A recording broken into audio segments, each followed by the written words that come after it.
Hello everyone, welcome to my channel Leuva Productions. In this video today, I'm going to show you how to use gate with your XR series of mixers. I will use a real-life example and I will show you how exactly the gate works and how it affects the input signals on any channel of your mixer. If you see here, it says noise gate, and that's what it exactly does. It stops unwanted noise entering in your mixer from the channel source. We can consider some real-life example for the noise. For example, wind or a running fan or air condition or furnace for the heating, they all are noise. Even when your computer is running and the CPU fan is making some noise, that is also a noise when it comes to the audio industry. We can consider one more example of noise from the live stage. Say a lead singer is on the stage and a crew member has to pass some important instruction to the lead singer. So crew member will walk in on the stage and they will whisper something in lead singer's ears. If the microphone of lead singer is very sensitive or if it is too close, if the whispering words are picked up by the microphone and if it goes all the way to the front of the house in the speakers, then it's a noise for us. It was not supposed to be heard by the audience, and that's what we have to make sure by using the gate, that we block all of this kind of unnecessary noise going to the speakers. In order to make the things simple and easy to understand, I will give a real-time example of the gate. You can consider the gate of your sound mixer with the real-time gate of your house. So say for example, there is a fence around your house and there is a sliding gate. Now, if there are 5 or 10 people waiting at your house at the fence, at the gate to enter into your house, you will go to the gate, you will open the sliding gate. You will wait for those 5 or 10 people to come inside your fence, and once they are in, you will close the gate. Same exact mechanism is happening with the gate of any mixer, and that's what we are going to see today. Alright, so let's get started. I have a studio condenser microphone connected on my channel number 6 that I am using to record this video. And I'm going to use the same microphone and channel to apply the noise gate and demonstrate how we can use the noise gate to block unnecessary noise coming into our mixer. So I will go ahead and I will click on noise gate here to activate or to engage the noise gate on my channel number 6. When it comes to the noise gate, there are 4 important factors that we need to keep in mind and we need to understand. The first one is threshold, second is attack, third one is hold, and the fourth one is release. So if we understand how exactly these 4 mechanisms or these 4 settings are working, it will be easy to understand how to apply the noise gate correctly on any particular channel. In the beginning of the video, I promised you guys that I'm going to use some sort of real-life noise, and I'm going to use the noise gate to cancel or to stop that noise entering into the mixer. So I will use my furnace as a noise, and people in US and Canada, we know very well how loud the furnaces are when they are running. I'm little close to my furnace right now, so I will bump up the temperature on my furnace to a couple of Fahrenheit. It will turn on and then it will create some loud noise for me, and that's what I'm going to block for this particular video. And before I turn on my furnace temperature to little high, we should also notice one more thing. Right now when I'm talking, my view meter here shows somewhere around -18 or -20. And when I'm not talking,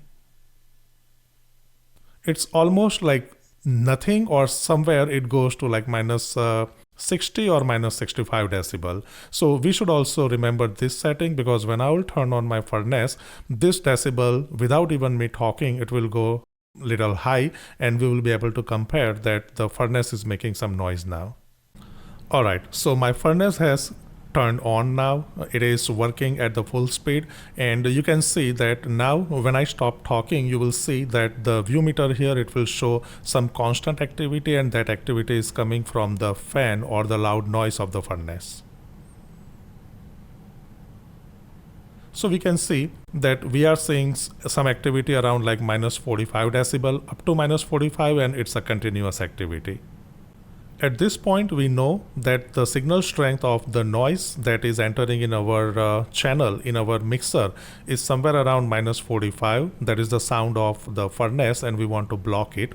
So I will go ahead and I will increase the value of threshold, I will take it somewhere around minus 40 decibel, and we will see what is happening.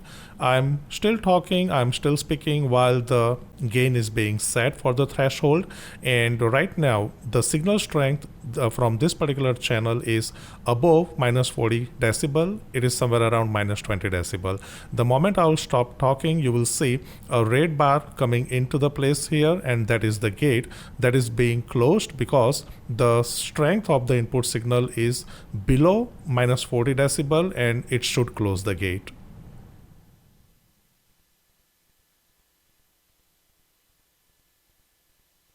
So this is how the gate works. This is the basics, and the first setting that you should do for the gate is setting up the threshold. Next important setting is attack. This is in millisecond, and this setting decides how fast the gate will open for the incoming sound. So right now it's 1 millisecond. If I increase it to say 120 millisecond all the way to the highest, that means whenever the signal strength of input gain is above the threshold, above minus 40 decibel, it will take 120 millisecond for this gate to open, and we don't want to let that happen. This value should be lower, like lower it's better. So I would rather keep it somewhere around like 10 milliseconds because I want the gate of this channel to open in 10 milliseconds very quickly as soon as there is enough signal strength that wants to come into the mixer and go all the way up to the front of the house. Next setting is hold. Now this value, again, it's in millisecond, and it decides how long the gate will remain open for the sound to come into the board.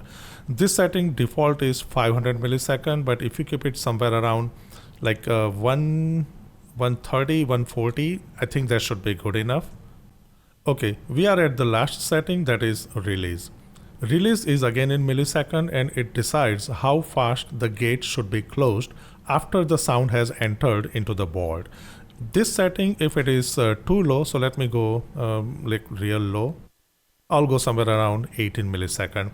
So this means that it will give only 18 millisecond for the gate to close after the sound has entered. So in this way, you will see that when I am stopping in between the words or in between the sentences, some of the words that I'm speaking at the end, they will be cut off very quickly, and we don't want to let that happen.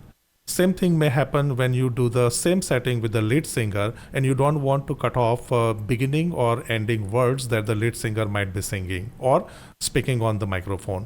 So this value, it's always good to keep little higher to give some room for the gate to close after the sound has entered, and I will keep somewhere around like 900 or 1000 millisecond. It doesn't harm me, it rather gives me some benefit to correctly process and accept the incoming signal into the mixer. So by now I'm sure you have got the idea that threshold, attack, hold, and release, these are the 4 important settings for the noise gate, but the value of threshold and release, it makes a huge difference on how your signals are processed, how they are entered into the mixer board. If you keep the release setting low, too low, it will cut off a lot of important incoming signal, and you don't want to let that happen. So you will rather keep this a little higher. There is no harm keeping it little high. And same thing with the threshold. If you keep it too low, you will allow unnecessary noise to enter into your mixer, into the channel, and then to the front of the house.